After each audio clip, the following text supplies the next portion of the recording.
वो नमकीन खीर भी मीठी हो गई। और जब बाद में मैंने खीर खाई तो पता चला कि खीर में तो नमक पड़ा हुआ था। आज कन्हैया ने मेरी लाज रख ली।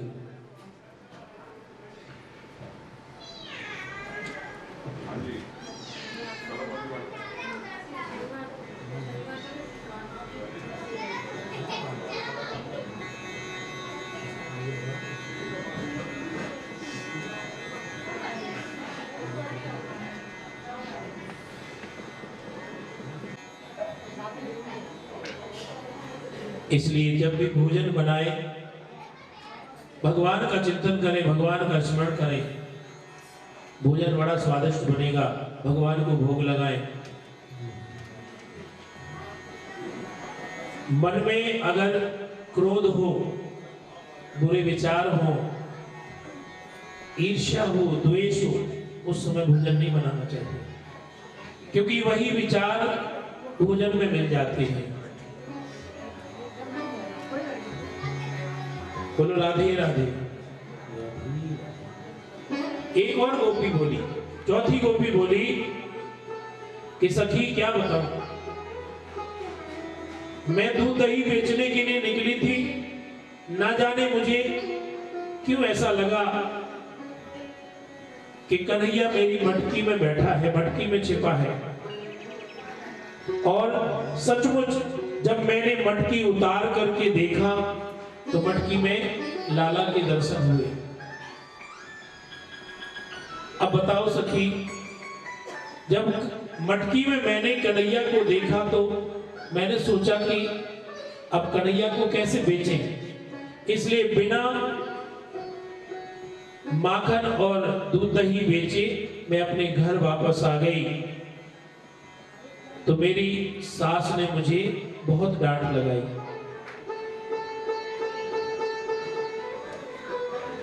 अगर बुद्धि रूपी मटकी में, ये मटकी ही है, अगर बुद्धि रूपी मटकी में कन्हैया समाया होगा तो हर कहीं उसके दर्शन होंगे।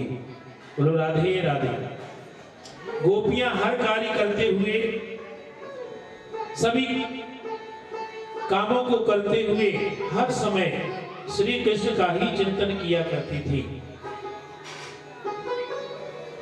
घर के काम पूरे होने के बाद भी और काम करते समय भी श्री कृष्ण को याद करती रहती थी।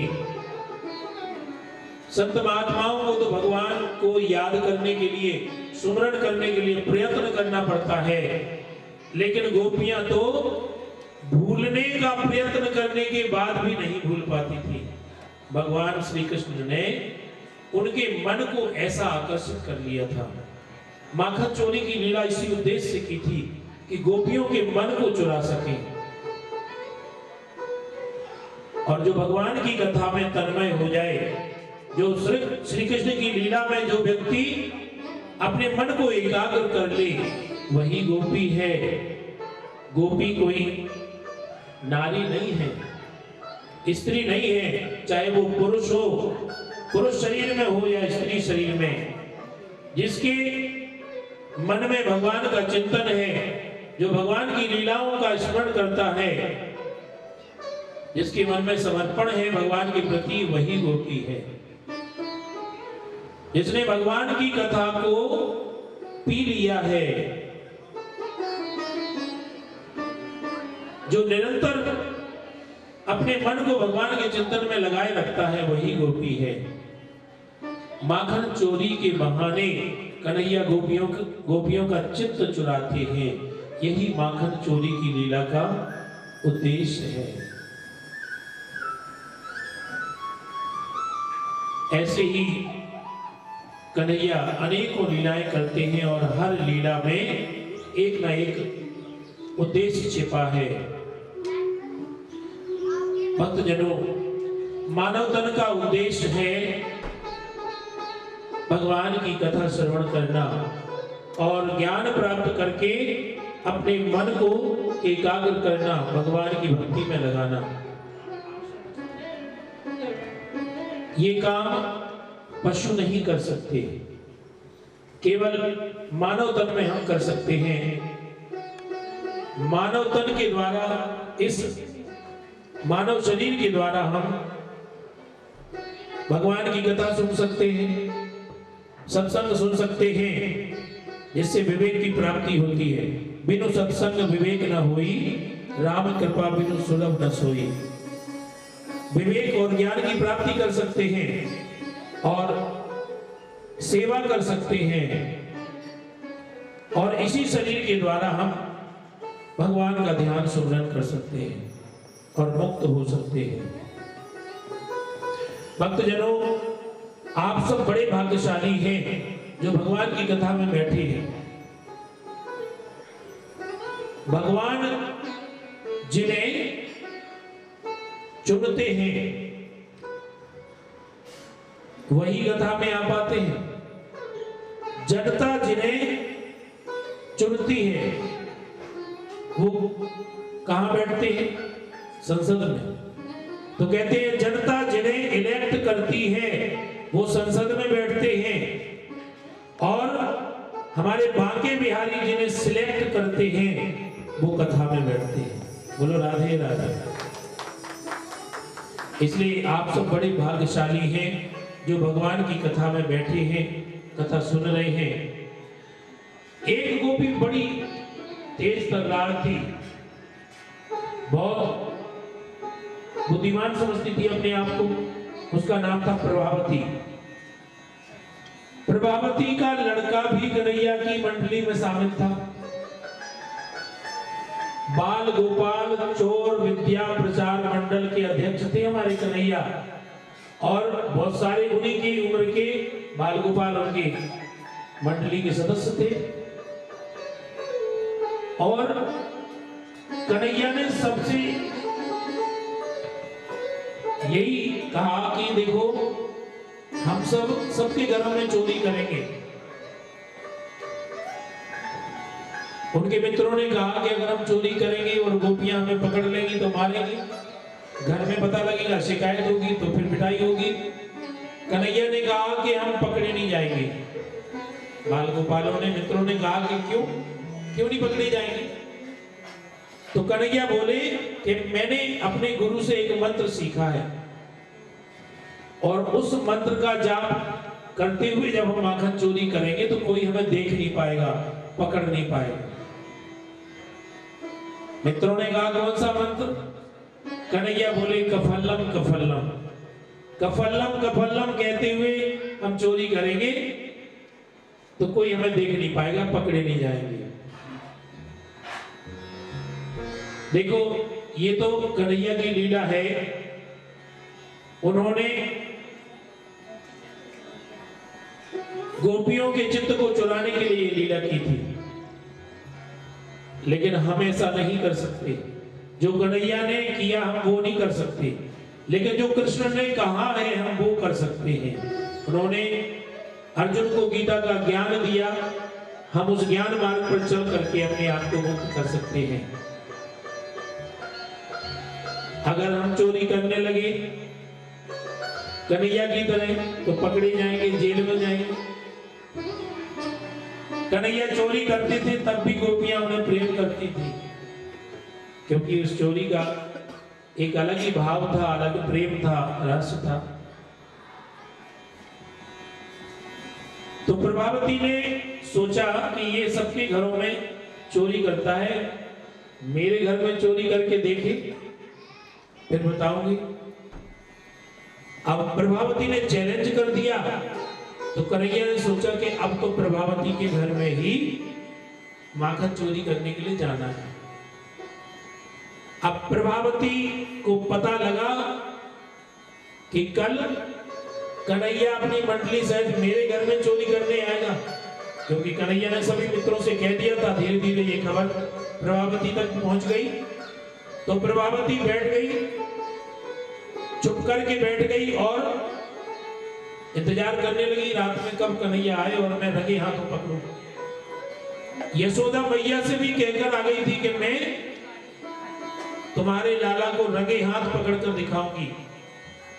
और कन्हैया अपनी मित्र मंडली के साथ प्रभावती के घर में गए प्रभावती का लड़का भी उन्हीं के साथ था। प्रभावती छुपी बैठी थी। कन्हैया ने देखा कि मटकी ऊपर लटकी हुई है, तो अपने मित्रों से कहा कि घोड़े बन जाओ। सब घोड़ा बन गए, एक के ऊपर एक, और सबसे ऊपर हमारे कन्हैया चढ़ गए। और मकड़ी जैसी मटकी को पकड़ा, अब जैसी मटकी को अपने हाथों से पकड़ा, उसी समय प्रभावती एक छड़ी लेकर आई। और जब ग्वाल वालों ने देखा कि प्रभावती आ गई तो डर गई। डर के मारे जितने घोड़े बने थे सब भागे अपनी अपनी जान बचा के। अब कन्हैया मटकी से लटके हुए अकेले। प्रभावती ने उतारा और हाथ पकड़ा, चल तेरी मां के पास लेकर जाती हूं। आज रंगे हाथों पकड़ा है। यशोदा बहुत कहती थी कि मेरा लाला चोरी नहीं करता, आज तो रंगे हाथों पकड़ लिया है। आज बताती हूं तेरी मैया को, चल मेरे साथ। अब प्रभावती हाथ पकड़ करके ले जा रही है। कन्हैया कह रहे हैं कि अरे भाभी छोड़। प्रभावती घमंड में कह रही है कैसे छोड़ूंगी, आज तो सबको बताऊंगी, देखो कन्हैया चोरी करता है। अब प्रभावती कन्हैया को खींचते हुए ले जा रही है, हाथ पकड़ा हुआ है। मार्ग में बड़े बुजुर्ग मिल गए, तो पर्दा प्रथा थी, तो प्रभावती ने तुरंत घूंघट कर लिया, लंबा घूंघट कर लिया और कन्हैया को नंद महल की ओर खींचते ले जा रही है। और पीछे पीछे ग्वाल वाल कह रहे हैं अरे भैया छोड़ दो ना, कन्हैया अब चोरी नहीं करेगा। प्रभावती का लड़का भी कह रहा है भैया इस बार कन्हैया को छोड़ दो, अब कभी ये चोरी नहीं करेगा। लेकिन प्रभावती तो अपने अभिमान के कारण छोड़ने वाली है नहीं। वो कह रही आज तो रंगे हाथों पकड़ा है और यशोदा मैया को बताऊंगी, देखो कन्हैया चोरी करता है। अब घूंघट डाला हुआ है। इतने में कन्हैया ने कहा कि भाभी तूने जो मेरा हाथ पकड़ा है ना, इतनी जोर से पकड़ा है कि मेरा हाथ दर्द करने लगा है, तो एक काम कर, ये हाथ छोड़ के दूसरा पकड़ ले। प्रभावती ने समझा कि चलो कोई बात नहीं, दूसरा हाथ पकड़ लेती हूं। कन्हैया ने हाथ छुड़ाया और प्रभावती के लड़के का ही हाथ प्रभावती के हाथ में पकड़ा दिया और खुद दौड़ करके अपने महल में पहुंच गई। अब प्रभावती घूंघट डाले हुए खींचती चली जा रही है, चल आज बताती हूं तुझे। यशोदा के महल में ले जाकर के आवाज लगाई, अरे ओ यशोदा देखो आज तुम्हारे कन्हैया को माखन चोरी करते हुए मैंने रंगे हाथों पकड़ा है। यशोदा मैया बाहर आई, अरे क्या बात है? तो घूंघट डाले डाले कह रही है प्रभावती देखो आज तुम्हारे कन्हैया को रंगे हाथों पकड़ कर लाई हूं। तुम कहती थी ना मेरा लाला चोरी नहीं करता, ये देखो। यशोदा ने कहा कि अरे पहले घूंघट तो उठाकर देख तूने किसको पकड़ा हुआ है। जैसी प्रभावती ने घूंघट उठाकर देखा, अपने बालक का ही हाथ पकड़े थी। शर्म से पानी पानी हो गई। इतने में कन्हैया अंदर से आ गई और मुस्कुराने लगी। बोले भाभी बड़ा अभिमान है तुम्हें, ध्यान रखना अब की बार तो तुम्हारे पुत्र का ही हाथ पकड़ाया है और इतनी शर्मिंदा हुई हो, अगली बार ऐसा किया तो तुम्हारे पति का ही हाथ पकड़ा दूंगा। कन्हैया समझाना चाहते हैं कि जो अभिमान करता है भगवान उसके अभिमान को चूर कर देते हैं। भगवान को अभिमान अच्छा नहीं लगता। ऐसी ही लीलाएं कन्हैया करते हैं और भक्तों के मन को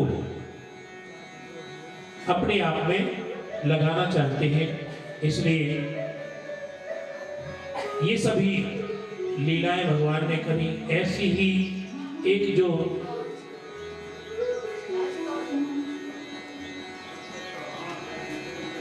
कालिया नाग को भगवान ने काली देह से बाहर निकाला, इसका भी एक रहस्य है।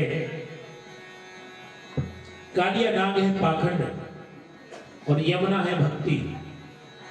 भक्ति में पाखंड अच्छा नहीं लगता। देखो, हर एक लीला के द्वारा कन्हैया कुछ ना कुछ समझाना चाहते हैं। भक्ति में पाखंड अच्छा नहीं लगता, भगवान यही समझाना चाहते हैं। इसलिए कालिया रूपी पाखंड को यमुना रूपी भक्ति से बाहर निकाल देते हैं।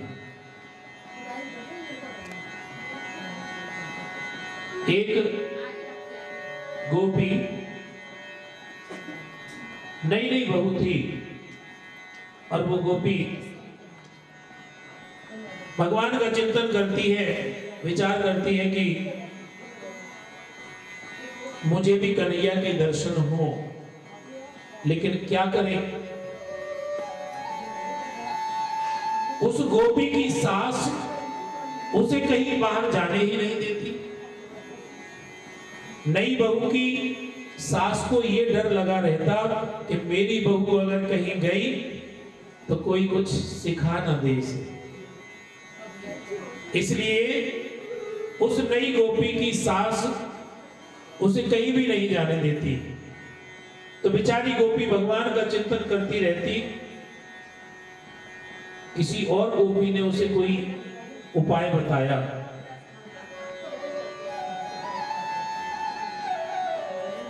तो कन्हैया ने जब गोपी के मन को समझा कि ये गोपी मेरे दर्शन करना चाहती है और इसके मन की अभिलाषा कैसे पूरी हो, और भी अनेकों गोपियां थी जो कन्हैया के दर्शन करना चाहती थी, लेकिन उनकी सास उन्हें नंद महल तक जाने ही नहीं देती। इसलिए गोपियों ने मूर्छित होने का बहाना किया और कन्हैया ने मूर्छा दूर करने का उपाय सबको बताया।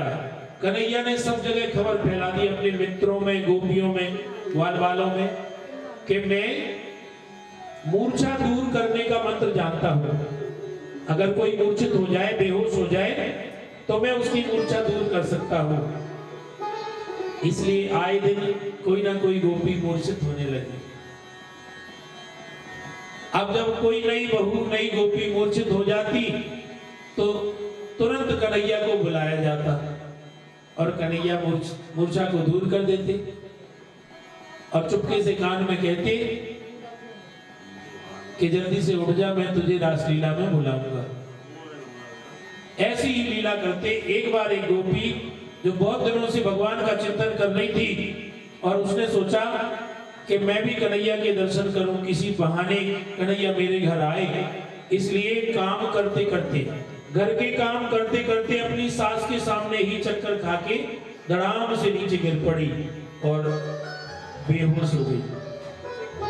अब बेहोश होना तो एक बहाना था, वास्तव में मूर्छा के बहाने कृष्ण के दर्शन पाना था। इसलिए भाव मन में सच्चा था। इसलिए तुरंत जब गोपी मूर्छित हुई तो सास घबरा गई। अरे मेरी बहू को क्या हो गया। सब लोग दौड़े चले आए। किसी ने कहा अरे मूर्छा दूर करने का मंत्र तो कन्हैया जानता है, उसको बुलाओ, नंद के लाला को बुलाओ। तुरंत कन्हैया को बुलाया गया। कन्हैया आए और ऐसे झूठ मूठ मंत्र पढ़ने लगे जैसे कोई मंत्र पढ़ रहे हो और गोपी की मूर्छा को दूर करने लगे और चुपके से कान में कहा कि गोपी देख, मैं आ गया हूं, जल्दी से उठ जा और जब मैं रासलीला करूंगा ना तो तुझे भी बुलाऊंगा। गोपी बहुत प्रसन्न हो गई। तुरंत आंखें खोल दी, देखा सांवला सलोना कन्हैया गोपी के सामने खड़ा हुआ है। बड़ी प्रसन्न हो गई, उसकी मूर्छा दूर हो गई, सब प्रसन्न हो गए। लेकिन जो उसकी सास थी उसे लगा कि कुछ तो गड़बड़ है। ये मेरी बहू के कान में क्या कह रहा था, कुछ समझ नहीं आ रहा। ये तो पता लगाना पड़ेगा, कुछ ना कुछ गड़बड़ है। इसलिए थोड़ी देर में जब कन्हैया भी वहीं था और सबके सामने वो बूढ़ी सास ऐसे नाटक करके चक्कर खा के धड़ाम से धरती पे गिर पड़ी, मूर्छित होने का नाटक करने लगी। और जब मूर्छा दूर करने के लिए कन्हैया से कहा गया, उस बूढ़ी सास की बहू भी कहने लगी, कन्हैया मेरी सास मूर्छित हो गई है, इनकी मूर्छा दूर कर दो। कन्हैया बोले कि देखो, जिसके बाल सफेद हो जाते हैं ना, उसके ऊपर मेरा मंत्र काम नहीं करता। बूढ़ी गोपियों के ऊपर मेरा मंत्र काम नहीं करता। बहू कहने लगी, कन्हैया दया करो, मेरी सास की मूर्छा दूर कर दो। अब सास तो नाटक किए पड़ी हुई थी, मूर्छित होने का नाटक किए हुए, तो कन्हैया समझ गए, कन्हैया को पाखंड अच्छा नहीं लगता, इसलिए कन्हैया ने कहा, ठीक है गोपी, तुम कह रही हो तो मैं इसकी मूर्छा ठीक दूर करता हूं। अच्छा एक काम करो, एक डंडा लेकर आओ। अब जैसी डंडे की बात सुनी तो बूढ़ी गोपी घबरा गई, बूढ़ी सास, ये डंडा किस लिए मंगा रहा है। डंडा मंगाया गया, जैसी डंडा आया, कन्हैया ने डंडा हाथ में लेकर कहा कि देखो, इसको भूत चढ़ गया है, इसलिए इसका भूत उतारना पड़ेगा। अब बूढ़ी सास घबरा गई, पता नहीं है क्या करेगा।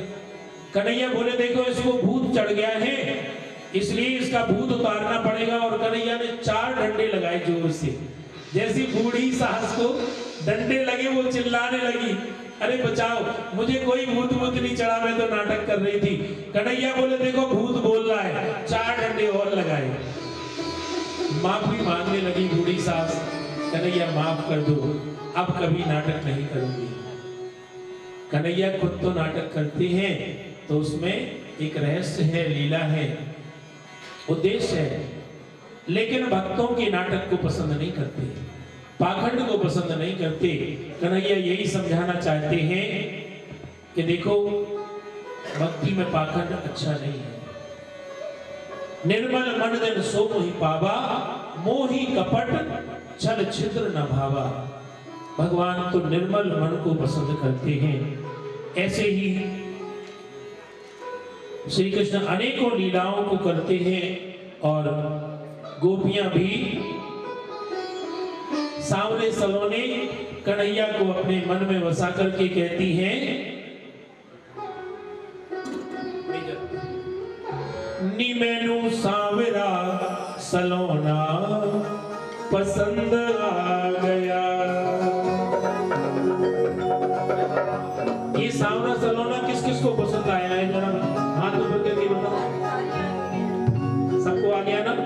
तो मस्ती में झूमते नाचते हुए सभी ने कहना है, नी मैनू सांवरा सलोना, नी मैनू सांवरा सलोना पसंद आ गया, नी मैनू सांवरा सलोना पसंद आ गया, नी मैनू सांवरा सलोना पसंद आ गया, नी मैनू सांवरा सलोना पसंद आ गया, पसंद आ गया, मेरे मन को आ गया, पसंद आ गया, मेरे मन को आ गया, नी मैनू सांवरा सलोना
सखी वो मेरे मन को भा गया, सुन रे सखी वो मेरे मन को भा गया।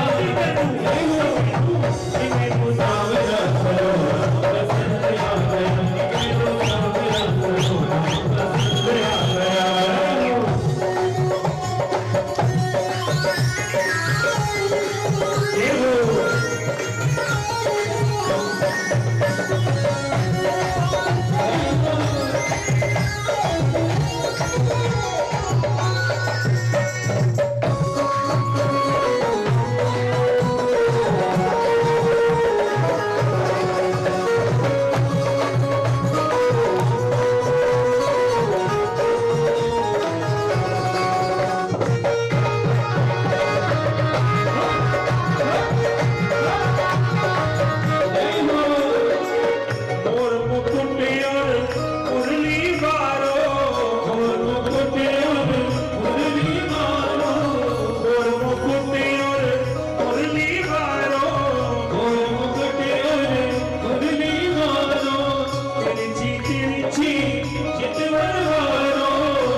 गोपियां कहती हैं,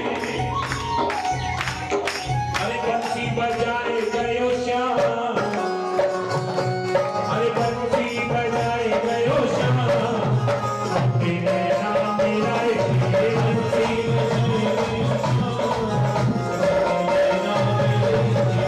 बंसी बजाए गयो श्याम, तेरे नाम मेरा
की चूड़ी श्याम की बिंदिया, श्याम की चूड़ी श्याम की बिंदिया, अरे रास रचाए गयो श्याम, रास रचाए गयो श्याम, मोती ने नाम मिलाए के बंसी बजाए गयो श्याम, मोती ने नाम मिलाए के, नाम मिलाए के मोती ने नाम मिलाए के, नाम मिलाए के मोती ने नाम मिलाए के, नाम मिलाए के मोती ने नाम मिलाए के, नाम मिलाए के मोती ने नाम मिलाए के, मेरे दिल में किस किस के दिल में कन्हैया समा गए हैं ना, हाथ ऊपर करिए तो मस्ती में झूमते हुए सभी ने कहना है, वो मेरे दिल में समाए गयो श्याम, तेरे नाम मिलाए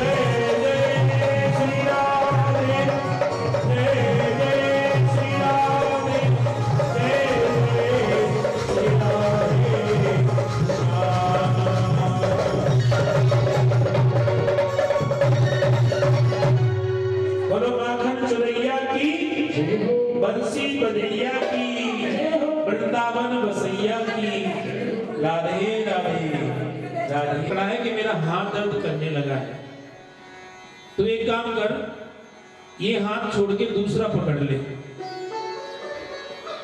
प्रभावती ने समझा कि चलो कोई बात नहीं, दूसरा हाथ पकड़ लेती हूँ। कन्हैया ने हाथ छुड़ाया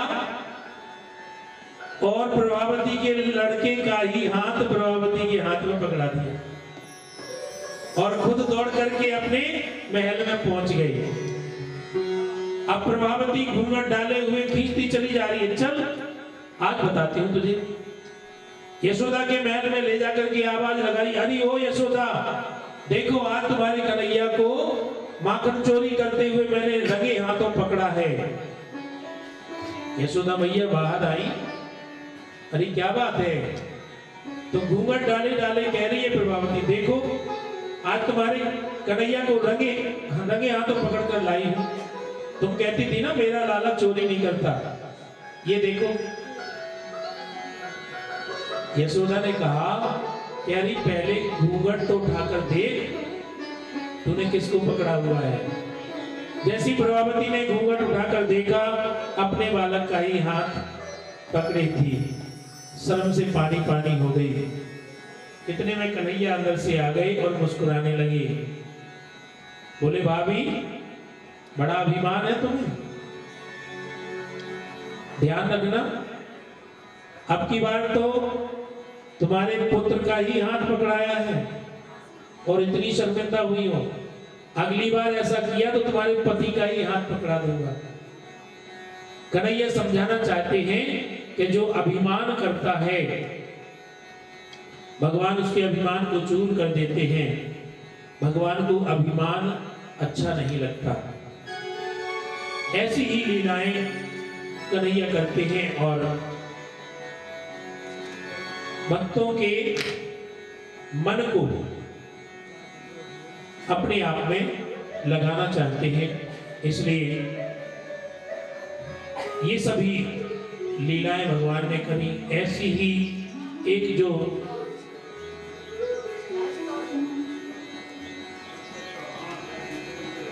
कालिया नाग को भगवान ने काली देह से बाहर निकाला, इसका भी एक रहस्य है। कालिया नाग है पाखंड और यमुना है भक्ति। भक्ति में पाखंड अच्छा नहीं लगता। देखो, हर एक लीला के द्वारा कन्हैया कुछ न कुछ समझाना चाहते हैं।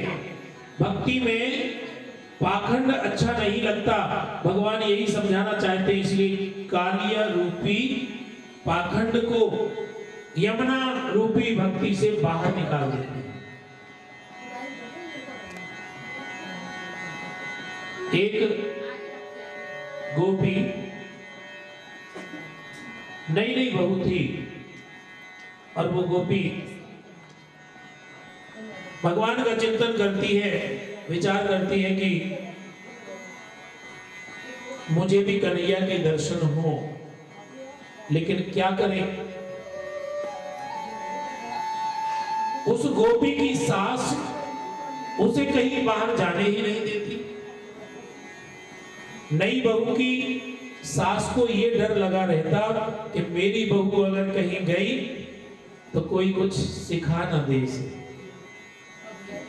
इसलिए उस नई गोपी की सास उसे कहीं भी नहीं जाने देती। तो बेचारी गोपी भगवान का चिंतन करती रहती। किसी और गोपी ने उसे कोई उपाय बताया।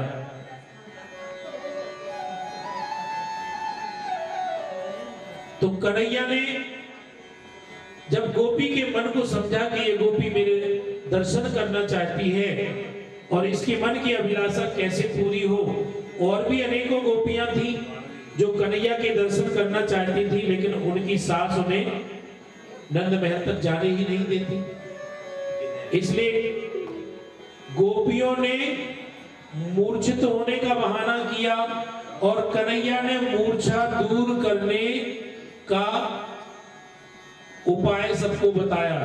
कन्हैया ने सब जगह खबर फैला दी अपने मित्रों में, गोपियों में, ग्वाल वालों में कि मैं मूर्छा दूर करने का मंत्र जानता हूं।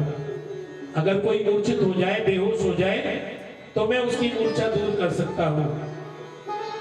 इसलिए आए दिन कोई ना कोई गोपी मूर्छित होने लगी।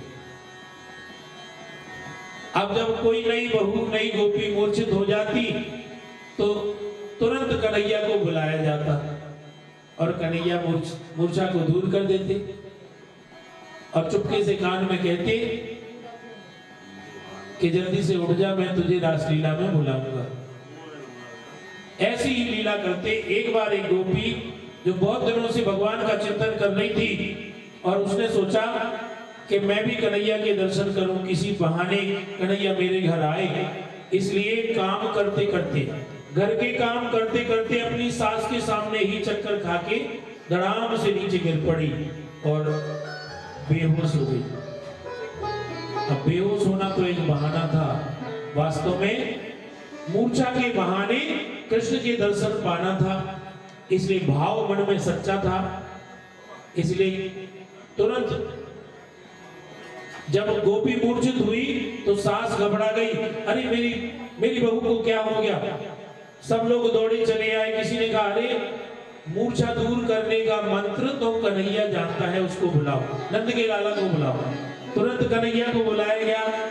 कन्हैया आए और ऐसे झूठ मूठ मंत्र पढ़ने लगे जैसे कोई मंत्र पढ़ रहे हो और गोपी की मूर्छा को दूर करने लगे और चुपके से कान में कहा कि गोपी देख, मैं आ गया हूं, जल्दी से उठ जा और जब मैं रासलीला करूंगा ना तो तुझे भी बुलाऊंगा।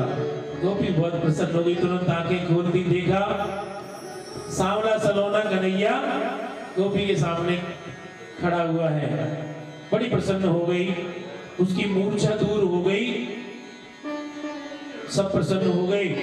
लेकिन जो उसकी सास थी उसे लगा कि कुछ तो गड़बड़ है, ये मेरी बहू के कान में क्या कह रहा था, कुछ समझ नहीं आ रहा, ये तो पता लगाना पड़ेगा, कुछ ना कुछ गड़बड़ है। इसलिए थोड़ी देर में जब कन्हैया भी वहीं था और सबके सामने वो बूढ़ी सास ऐसे नाटक करके चक्कर खा के धड़ाम से धरती पे गिर पड़ी, मूर्छित होने का नाटक करने लगी। और जब मूर्छा दूर करने के लिए कन्हैया से कहा गया उस बूढ़ी सास की बहू भी कहने लगी, कन्हैया मेरी सास मूर्छित हो गई है, इनकी मूर्छा दूर कर दो। कन्हैया बोले कि देखो, जिसके बाल सफेद हो जाते हैं ना, उसके ऊपर मेरा मंत्र काम नहीं करता। बूढ़ी गोपियों के ऊपर मेरा मंत्र काम नहीं करता। बहू कहने लगी, कन्हैया दया करो, मेरी सास की मूर्छा दूर कर दो। अब सास तो नाटक किए पड़ी हुई थी, मूर्छित होने का नाटक किए हुए। तो कन्हैया समझ गए, कन्हैया को पाखंड अच्छा नहीं लगता, इसलिए कन्हैया ने कहा, ठीक है गोपी, तुम कह रही हो तो मैं इसकी मूर्छा ठीक दूर करता हूं। अच्छा एक काम करो, एक डंडा लेकर आओ। अब जैसी डंडे की बात सुनी तो बूढ़ी गोपी घबरा गई। बूढ़ी सास, ये डंडा किस लिए मंगा रहा है? डंडा मंगाया गया।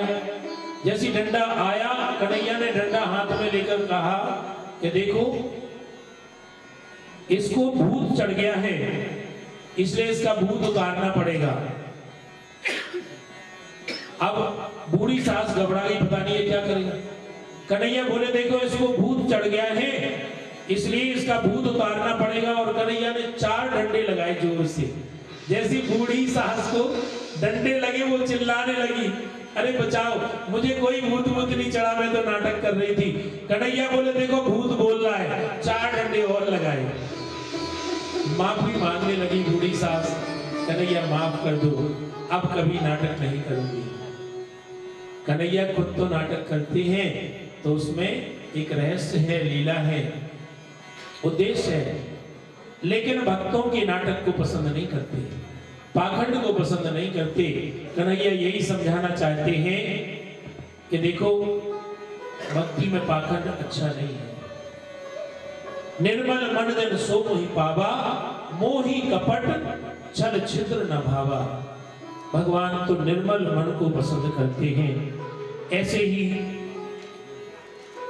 श्री कृष्ण अनेकों लीलाओं को करते हैं, और गोपियां भी सांवले सलोने कन्हैया को अपने मन में बसा करके कहती हैं,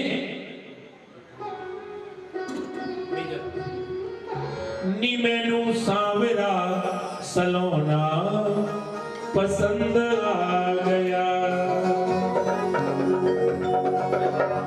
ये सांवरा सलोना किस किस को पसंद आया है? जरा हाथ ऊपर करके बताओ। सबको आ गया ना? तो मस्ती में झूमते नाचते हुए सभी ने कहना है, नी मैनू सांवरा सलोना, नी मैनू सांवरा सलोना पसंद आ गया। नी मैनू सांवरा सलोना पसंद आ गया। नी मैनू सांवरा सलोना पसंद आ गया। नी मैनू सांवरा सलोना पसंद आ गया। पसंद आ गया, मेरे मन को आ गया, पसंद आ गया, मेरे मन को आ गया। नी मैनू सांवरा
मन को भा गया सुन रे सखी वो मेरे मन को भा गया मैनू नाम रखो पसंद आ गया मैनू नाम रखो पसंद आ गया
गोपियां कहती हैं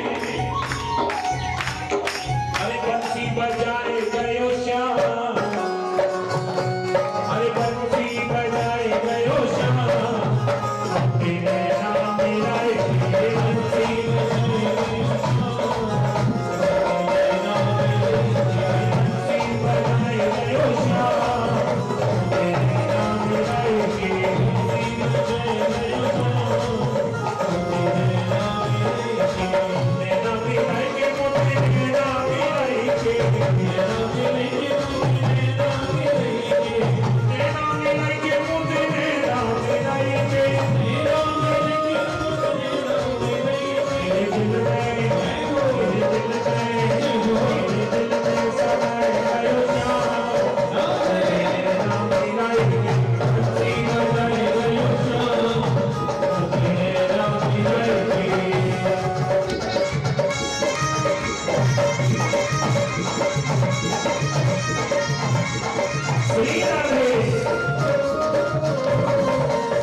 रसतारो बबोरी पकड़ी मैया, रसतारो बबोरी पकड़ी मैया, मेरी मटकी मिलाए गयो श्याम, तेरे नाम मिलाए गयो श्याम, तेरे नाम मिलाए। और गोपी क्या कह रही है? श्याम नाम की ओढ़ी चुनरिया, श्याम नाम की ओढ़ी चुनरिया, श्याम नाम की मैंने ओढ़ी चुनरिया, अरे श्याम नाम की ओढ़ी चुनरिया, श्याम नाम की ओढ़ी चुनरिया, श्याम की चूड़ी श्याम की बिंदिया, श्याम की चूड़ी श्याम की बिंदिया, अरे रास रचाए गयो श्याम,